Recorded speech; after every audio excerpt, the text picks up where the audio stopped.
Urama para bashi. Dede piara rama para bashi. Berbicaralah sekali lagi ya Tuhan. Kami tahu Engkau di tengah kami saat ini. Pada mulanya adalah firman. Firman itu bersama-sama dengan Allah dan firman itu adalah Allah itu sendiri. Karena itu ketika kami dengar-dengaran pada pagi hari ini, sesungguhnya yang sedang terjadi adalah perjumpaan denganmu. Dan perjumpaan dengan Engkau tidak pernah sia-sia. Semua yang baik, indah, kudus, sedap didengar, disebut kebajikan, itu terjadi karena tingkap sorga terbuka pagi hari ini. Berbicaralah sekali lagi, sementara kebenaran disampaikan, jawaban doa dibukakan, kesembuhan pemulihan terjadi. Di dalam nama Yesus Kristus Tuhan yang percaya, mari bersama katakan amin. Beri tepuk tangan buat Tuhan Yesus. Silakan duduk Bapak Ibu, jemaat yang dikasihi Tuhan, selamat hari Minggu, Shalom. Sesungguhnya gereja sebagai lembaga dan komunitas, ukuran berhasil bukan tentang berapa banyak yang berkumpul, melainkan berapa banyak yang hidupnya diubahkan. Tentunya menjadi serupa seperti Kristus, karena goal dari perjalanan kekristenan adalah menjadi serupa seperti Kristus, gak ada lain. Dan kesempatan ini saya mau bicara tentang api asing di hadapan Tuhan. Kisah ini terjadi kepada anaknya Harun yang bernama Nadab dan Abihu. Pada satu kali terjadi regenerasi yang tidak dipersiapkan. Dan kemudian regenerasi tersebut melakukan kesalahan di hadapan Tuhan. Ini tragedi yang cukup tragis karena dua orang muda ini setelah ditabiskan bertugas lalu kemudian mati.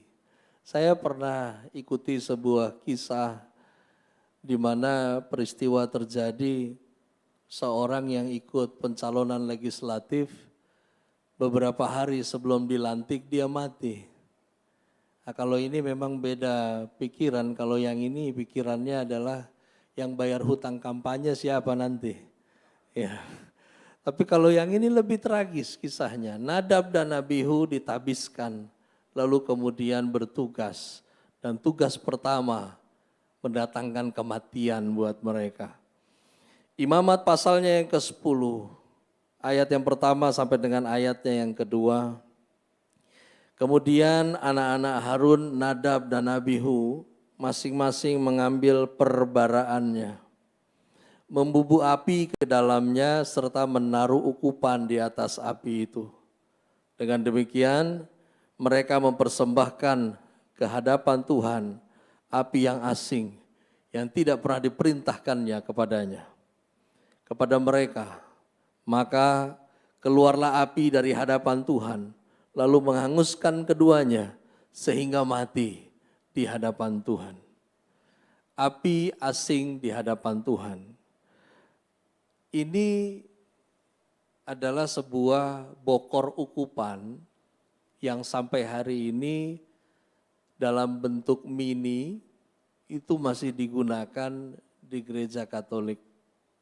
Sebelum misa dilakukan, ada sebuah mangkok terbuat dari logam yang diisi kemenyan dan beberapa rempah-rempah yang akhirnya nanti kalau dibakar itu menimbulkan wangi-wangian.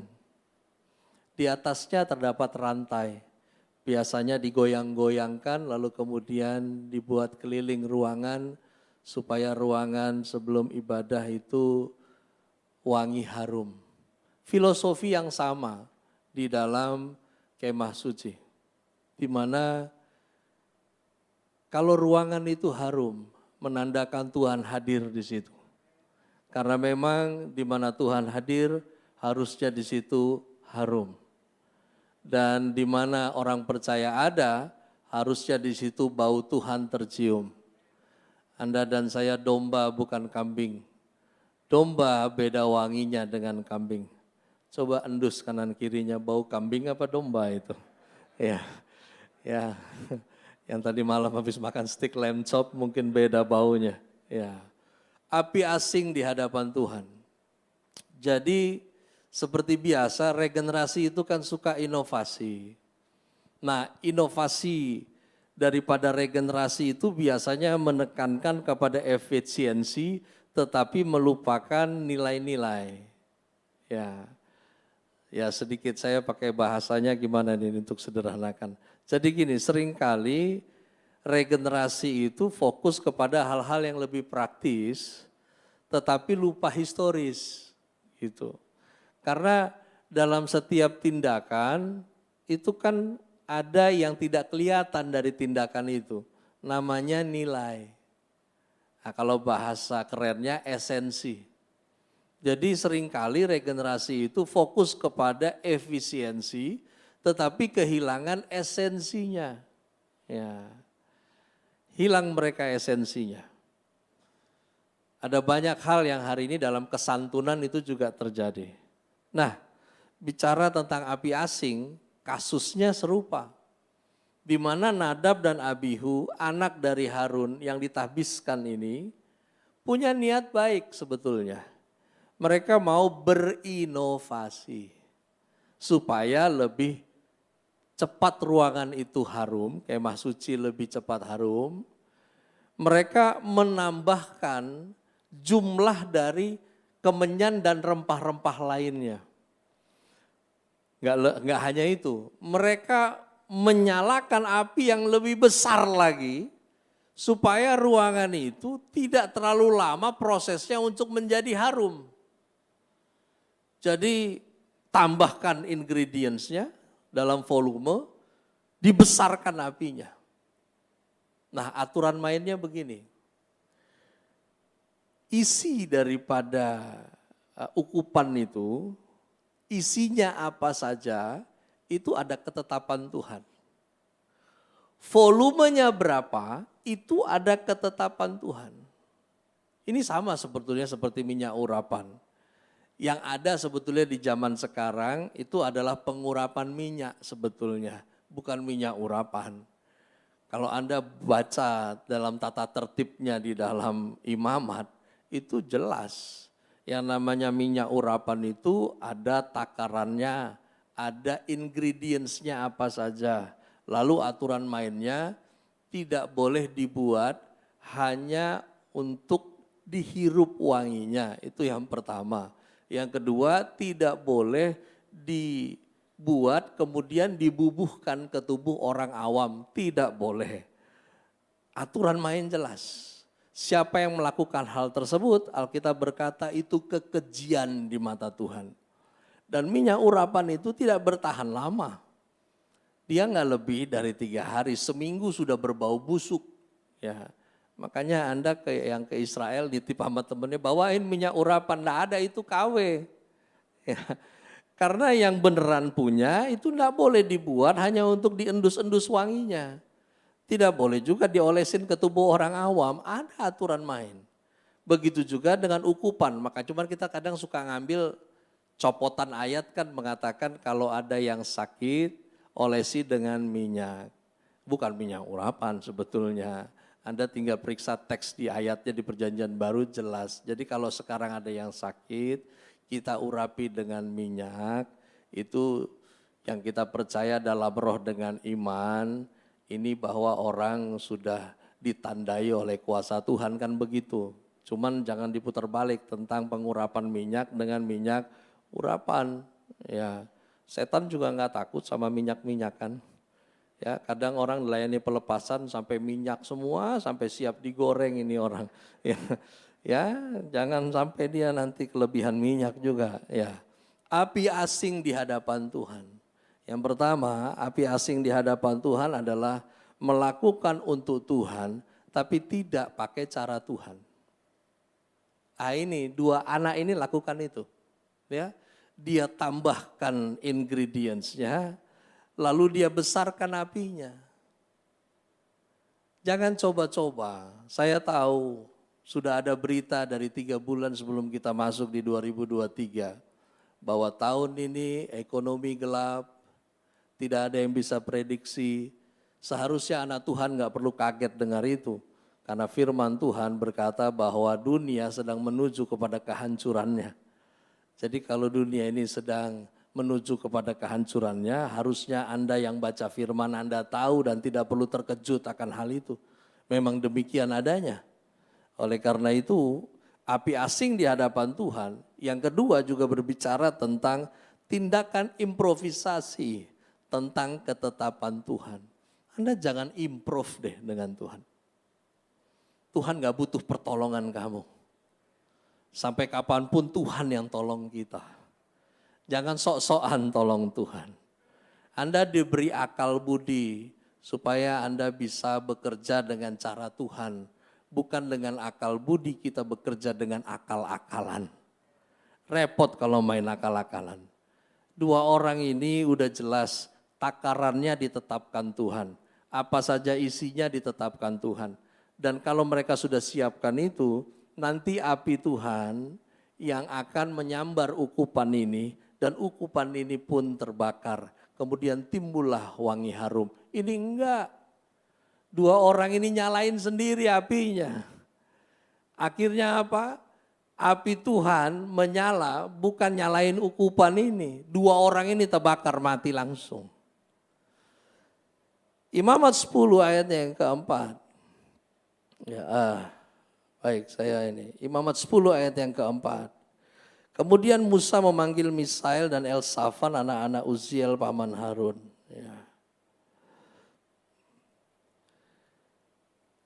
Lalu berkatalah ia kepada mereka, datanglah kemari, angkatlah saudara-saudaramu ini dari depan tempat kudus keluar perkemahan.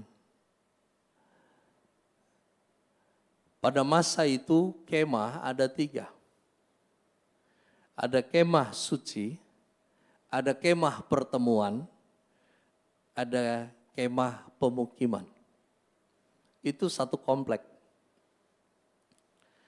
Kemah suci untuk beribadah, kemah pertemuan adalah satu tempat yang dalam perjalanan Musa diberitahu oleh Tuhan bahwa Tuhan akan mundur dari tengah-tengah bangsa itu karena bangsa itu tegar tengkuk. Pada peristiwa tersebut, Musa dengan sigap membangun sebuah kemah lagi. Namanya kemah pertemuan. Kemah itu berfungsi untuk dia melobi Tuhan. Karena gak bisa masuk di kemah suci sembarangan. Jadi dia buat kemah yang disebut kemah pertemuan untuk dia ngomong langsung kepada Tuhan dari tempat itu. Di mana di sana muncullah sebetulnya filosofi tentang Immanuel. Di situ Musa berkata, Tuhan, mana bukti kasih karuniamu bagi kami? Karena bukti kasih karuniamu bagi kami adalah engkau menyertai kami.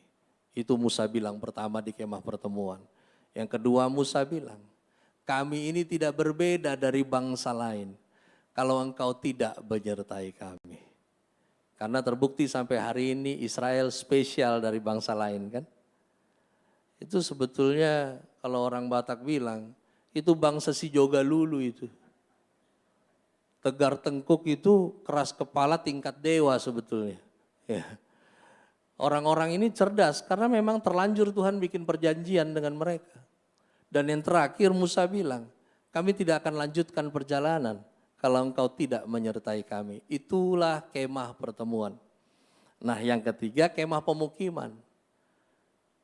Nah yang parahnya lagi, ketika Nadab dan Abihu mati, ini kalau dibikin film Hollywood sebetulnya keren. Karena film Hollywood terlalu fokus kepada hal-hal yang besar. Seperti filmnya Noah, ya walaupun kita nonton film Noah kan sangat fiksi sekali. Masa Nuh itu dibantu bangun bahtera oleh pohon yang bisa jalan, aneh juga itu. Itu ngayal halu itu sebetulnya ya. Kalau ini lebih unik ini. Dua orang ini tugas, kemudian api Tuhan sambar mereka, mereka mati langsung. Ya. Nah, yang saya bilang nanti dicek Hollywood nanti saya bahas di belakang. Setelah ini mati, Musa bilang, bawa keluar mereka keluar perkemahan. Ya memang teknisnya nggak diceritakan, tapi yang jelas dua orang ini kan masuk bertugas di dalam, di pinggang mereka diikat tali, di kaki sebelah mereka diikat kerincingan. Kalau Anda punya kucing, ya kalau saya nggak suka kucing karena kucing sombong. Anda piara kucing, Anda pulang dari mana-mana, mana pernah mereka sambut kau. Kalau anjing sambut, kalau kucing ini kita nggak tahu mana tuannya, mana ininya, piaraannya kadang bingung ya. Nah ini kalau Anda punya kucing suka taruh kerincingan tuh. Kalau anjing ditaruh kerincingan kurang keren ya. Sering-sering dia bunyi, jadi kalau dulu imam masuk, itu kerincingannya udah nggak bunyi, berarti mati dia di dalam. Ya.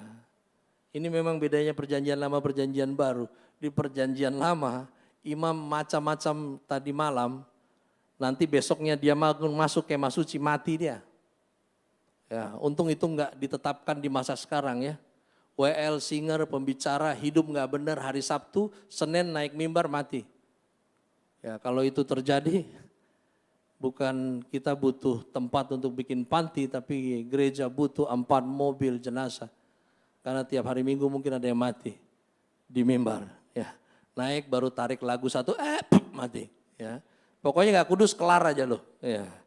Nah, akibat tindakan api asing. Keluar dari perkemahan itu artinya ditolak dari rancangannya. Catat baik ini, Tuhan gak pernah tolak Anda dan saya. Dia tidak pernah berhenti mengasihimu. Tapi ketika Anda coba-coba untuk mengganti ketetapannya, improvisasi ketetapan Tuhan, maka rancangan Tuhan akan menolak Anda keluar. Perhatikan baik, Tuhan gak pernah tolak kamu. Tapi rancangannya yang akan menolak kamu keluar. Kamu yang perlu Tuhan, bukan Tuhan yang perlu kamu. Jangan dibolak-balik. Jangan kalau kau pikir nggak ada Tuhan, maka apa yang sedang kau kerjakan hari ini tidak berjalan. Ingat, ada replacement. Jangan sampai Tuhan ganti kau dengan orang lain. Kalau kau nggak mau, Tuhan nggak pernah kekurangan orang. Jangan sombong, jangan sok tahu. Nggak ada banyak hal yang kita bisa lakukan di tahun ini selain tetap hidup taat dengan Tuhan. Karena sikap Anda menghadapi segala sesuatunya, sebetulnya itu yang Tuhan perhatikan. Tapi kita sibuk dengan goal kita. Berhasil itu dalam hidup bukan tentang hidup Anda sampai pada tujuan Anda. Berhasil dalam hidup itu adalah hidupmu, hidupku sampai pada tujuannya digenapi. Itu namanya berhasil. Imamat 10 ayat yang kelima. Mereka datang dan mengangkat mayat keduanya. Masih berpakaian lengkap. Keluar perkemahan seperti yang dikatakan Musa.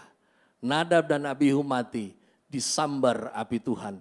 Karena kelakuan mereka disebut Tuhan api asing di hadapannya. 2 orang ini mati. Hangus terbakar, gosong, tapi bajunya utuh. Bajunya tidak terbakar. Ini yang saya bilang tadi, ini unik kalau ditangkap Hollywood, ini bagus ini. Ya.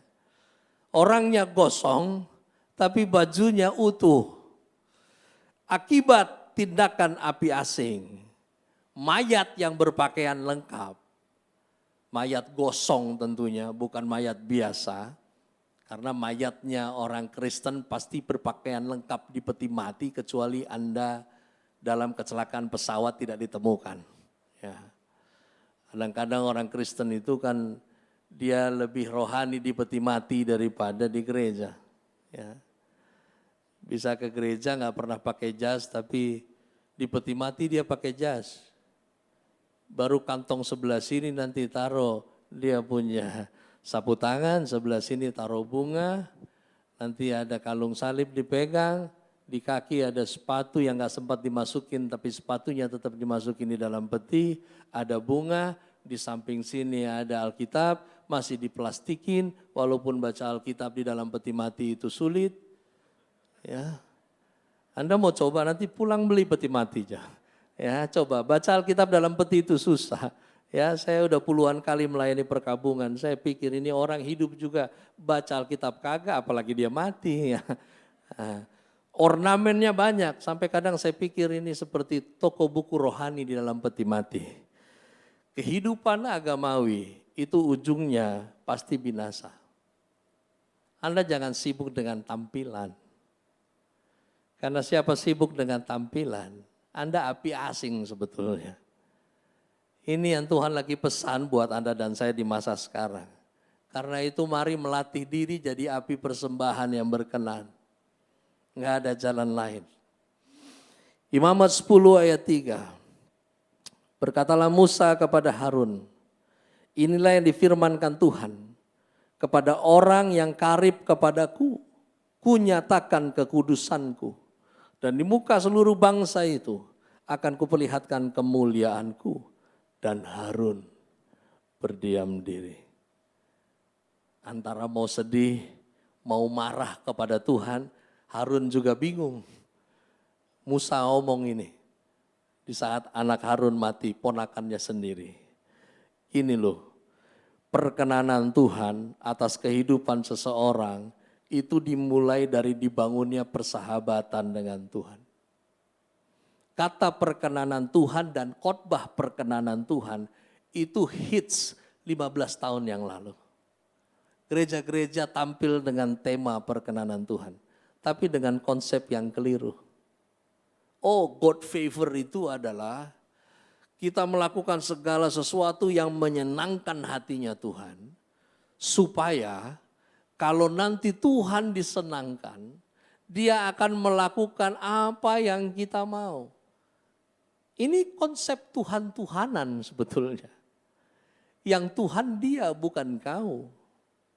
Kita nggak bisa menyembah Tuhan Yesus Kristus, tapi masih pakai pola Gunung Kawi. Nggak bisa.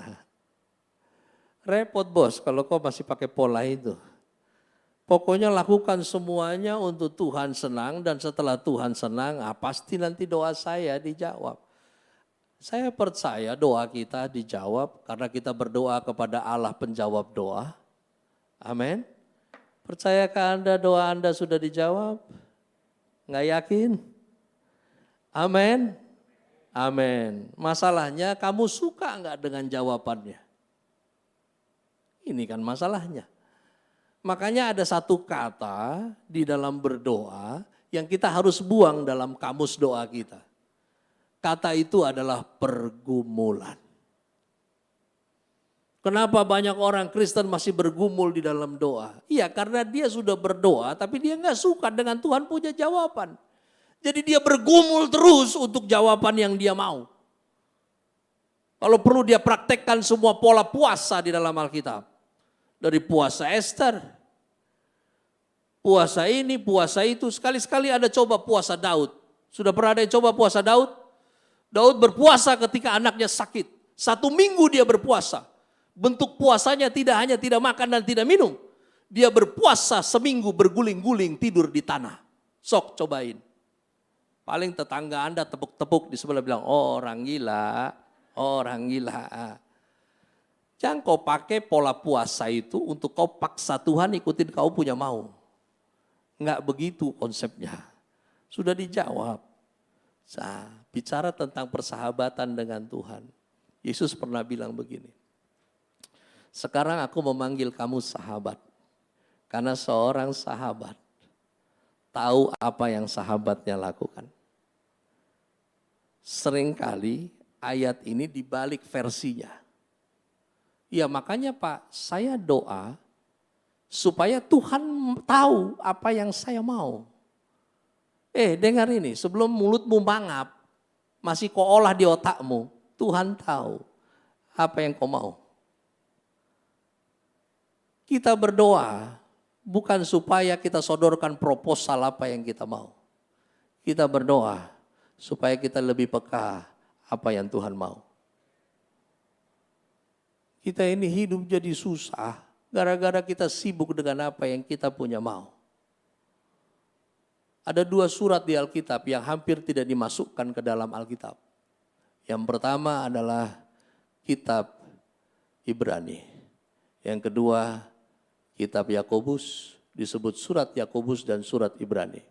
2 ini hampir tidak dimasukkan ke dalam Alkitab. Karena yang pertama surat Ibrani tidak ditemukan sampai hari ini siapa penulisnya. Tapi secara kadar teologi 100% sempurna. dan dia dimasukkan dalam konsili. Yang kedua adalah surat Yakobus. Hampir-hampir surat Yakobus tidak masuk di dalam Alkitab. Karena di dalam penelaahannya, dari Kejadian sampai Wahyu, pencobaan itu datang dari iblis. Tapi muncullah surat Yakobus yang mengatakan, pencobaan tidak hanya datang dari iblis. Yakobus bilang, setiap orang dicobai oleh keinginannya sendiri. Ini bukan teologi yang bertabrakan, tapi ini sebetulnya teologi yang saling melengkapi.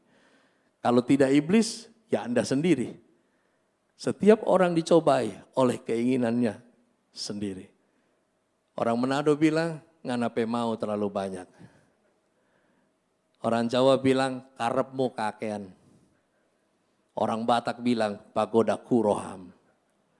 Terlalu banyak maumu sampai kau nggak tahu maunya Tuhan apa dalam hidupmu.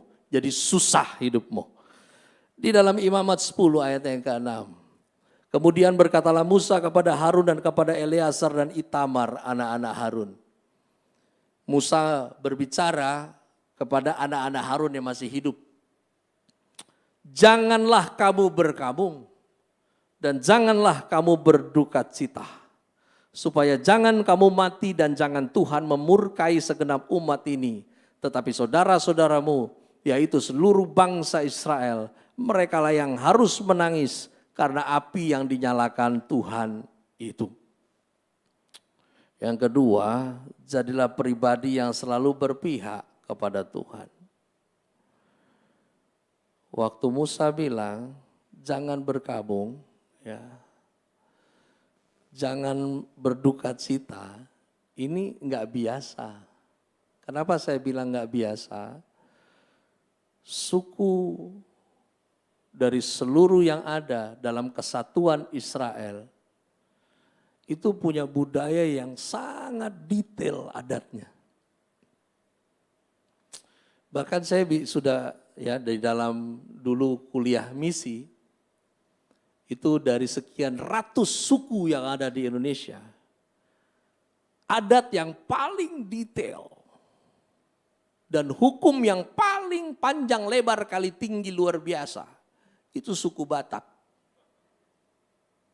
Bahkan ada kemungkinan suku Batak ini suku ke-13 dari Israel. Karena rumit sekali, saya pelajari ini. Ya. Saya pernah masuk suku Kubu, ada so far dari 300 sekian, saya baru masuk ke 53 suku di Indonesia.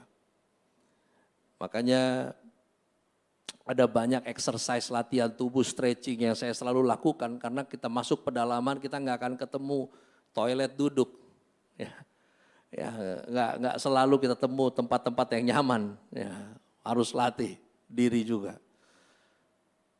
Pariban, konsep pariban itu sudah terjadi di Israel dari zamannya Yakub.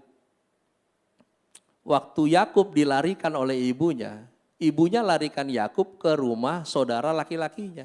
Jadi sudah ada aturan main di suku, dari 12 suku Israel itu, perempuan yang punya anak laki-laki, dan perempuan ini punya saudara laki-lakinya punya anak perempuan, yang perempuan ini punya anak laki-laki, itu bisa dijodohkan. Itu terjadi atas Yakub. Yakub punya paman, tulangnya namanya Laban kan. Dinikahkan sama anaknya. Ya, walaupun akhirnya kan Yakub ini stres juga. Karena Laban itu lebih parah dari naga bonar. Waktu Yakub pergi itu, Yakub pikir, wah gue ini penipu yang paling hebat. Pas dia sampai di rumah pamannya lebih tukang tipu lagi. Ya, sampai nggak tahan dia 14 tahun gue cabut. Ini Amsyong punya om kayak begini nih. Ya, mending pulang aja deh, kacau deh. Ya. Pembagian korban bakaran. Itu bagian paha yang makan hanya boleh imam. Nanti yang lain umat yang makan. Itu dibagi itu. Makanya sampai hari ini orang Yahudi Tulen kalau dia pergi ke KFC dia nggak akan pesan paha ayam. Karena secara adat itu dilarang. Karena Yakub pangkal pahanya terplecok. Jadi sampai hari ini mereka tidak makan paha. Dada sayap dimakan, paha enggak. Di orang Batak ada namanya jambar. Itu dibagi, mana tulang, mana hula-hula, udah ribet deh lo pokoknya. Ya, ribet itu, ya. Diatur, termasuk pernikahan. Tapi dia orang Batak dan dia orang Israel, pernikahan itu nggak kalah hebohnya si kematian. Wow, kematian itu pacarannya panjang. Saya udah 2 tahun ini maju mundur ya dari 2019 lah. Maju mundur urusan pembebasan lahan itu untuk bikin rumah duka di Depok. Karena di Depok itu rumah duka enggak ada. Ya. Ada 1 rumah sakit tapi dia cuma 2 ruangan adanya. Bapak Ibu tahu rumah duka dengan hotel bedanya apa? Hotel itu per night, rumah duka itu per day. Jadi kau mayat masuk jam 11 malam tanggal 1, besoknya pagi jam 2 pagi tanggal 2 itu masuk 2 hari bayarnya. Ada yang mau bisnis rumah duka? Ya. Anda paling cuma sebentar. Chinese paling cuma 2-3 malam. Orang Batak bisa 5 hari. 5 hari sampai mayat itu pengen teriak untuk dikubur. Wah, kuburkan aku karena terlalu lama di sini. Ya, itu panjang. Begitu juga dengan Israel. Tapi yang tadi ayat kita baca, ini enggak biasa. Dilarang menangis. Di dalam perjanjian baru, itu ada, kalau kita kan sekarang ini ada pelayanan kedukaan itu paket ya. Saya enggak tahu kalau di sini langganannya dengan apa yayasan. Tapi ada paket itu. Dari kuburannya, one package diatur oleh si yayasan kedukaan tersebut sampai ke mobilnya mau apa, mau Alphard, mau apa, tempatnya mau di mana nanti diurus mereka sampai surat kematian semua nanti diurus. Di dalam perjanjian baru, ini itu ada bisnis di tengah orang Yahudi itu bisnis pengadaan orang berduka. Jadi dikumpulkan orang-orang dibayar untuk nangis. Itu ada. Karena semakin banyak yang hadir menangis, semakin terhormat keluarga itu. Kalau kita kan sekarang semakin terhormat karena banyak bunga papan kan. Kalau zamannya mereka enggak, makin banyak yang nangis, dibayar untuk nangis. Tapi zamannya Musa bilang untuk kasus yang ini dilarang nangis. Rupanya kalau mereka nangis, mereka menjadi tidak setuju dengan Tuhan. Mari mulai sekarang, karena dunia ini makin enggak jelas, makin jelaslah hubunganmu dengan Tuhan. Alkitab itu ditutup dengan kata amin. Amin itu artinya setuju. Makanya ketika Anda dan saya berdoa dan menutup dengan kata amin, itu artinya kita make a deal Tuhan. Kita make a deal. Ya share God will be. Yang Tuhan mau yang jadi. Imamat pasalnya yang ke-10. Ayatnya yang ke-7. Janganlah kamu pergi dari depan pintu gerbang pertemuan. Supaya jangan kamu mati. Karena minyak urapan Tuhan ada di atasmu. Mereka melakukan sesuai dengan perkataan Musa. Jangan pergi dari depan pintu kemah pertemuan. Kemah pertemuan adalah lambang dari keintiman. Mari tetap intim dengan Tuhan dalam segala keadaan. Karena enggak ada jalan lain. Semuanya makin blur tahun ke tahun. Ya. Sebentar lagi jalanan berbayar. Sebentar lagi mungkin 20 tahun ke depan kita akan dikenakan biaya nafas berbayar. Ya, mungkin karena sudah terlalu rusak udara jadi ya Anda harus berbayar juga. Ya apapun itu, intim dengan Tuhan, tapi jangan jadi predator. Terlalu banyak predator rohani sekarang.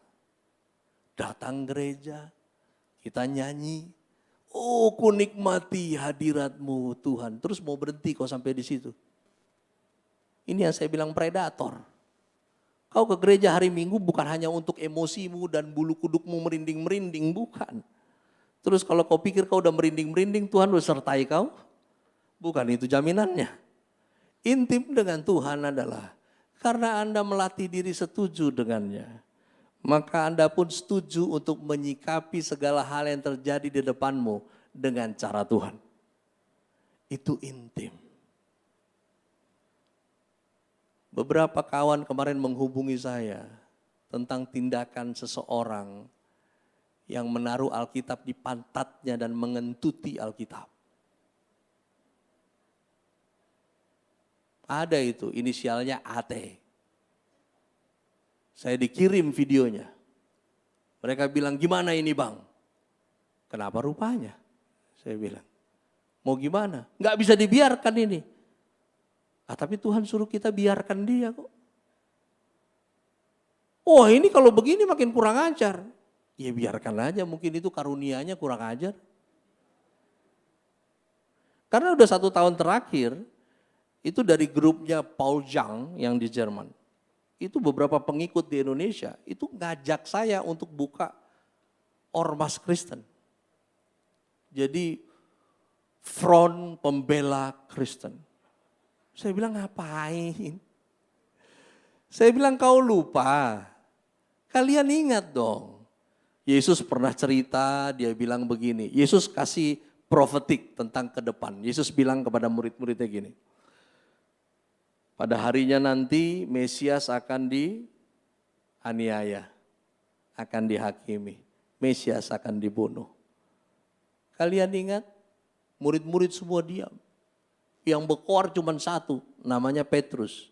Petrus ini memang orang yang urat takutnya udah putus kan. Ini orang gak ada takutnya ini. Ketika mendengar itu, murid-murid lain diam, Petrus yang berdiri, Yesus di sebelah Yesus dia bilang, Guru, semua itu tidak akan terjadi kalau aku ada bersamamu. Emangnya kalian pikir kemudian Yesus memandang Petrus dan bilang, keren lo bro, emang soulmate kita, lu bestie banget, keren bro. Enggak, Yesus gak bilang begitu. Yesus bilang, kau iblis, kau hanya orang mau belain di iblis-iblisin. Hanya kau iblis, kau hanya pikir apa yang manusia pikir. Ini loh saya bilang, yang namanya intim. Anda selaraskan pikiranmu dengan pikirannya, selaraskan hatimu dengan hatinya, selaraskan juga caramu dengan caranya. Karena kalau mau ngomong akal-akalan nggak selesai kita. Tambah rusak, Injil terhambat. Karena orang-orang percaya yang hidup nggak pakai caranya Tuhan. Anda nggak bisa hidup kalau nggak pakai caranya. Karena terangmu tidak akan jadi terang, garammu tidak akan terasa. Mari hidup dengan caranya dan sampai pada janjinya. Sehingga tujuannya terjadi melalui hidup Anda dan saya. Mari kita berdoa. Terima kasih Tuhan Yesus. Sampai di sini hamba-Mu bicara. Dan kiranya Roh Kudus memampukan kami menangkap pesan ini secara utuh. Engkau sudah mengurapi kami menjadi mengerti. Engkau urapi kami juga untuk melakukannya. Sehingga bukan lagi tentang kami. Tapi semua tentang-Mu penuh di dalam kami, meluap keluar. Dan Kristus sampai pada kehidupan setiap orang yang kami temui. Di dalam nama Yesus kami berdoa. Yang percaya mari bersama katakan amin. Beri tepuk tangan buat Tuhan Yesus.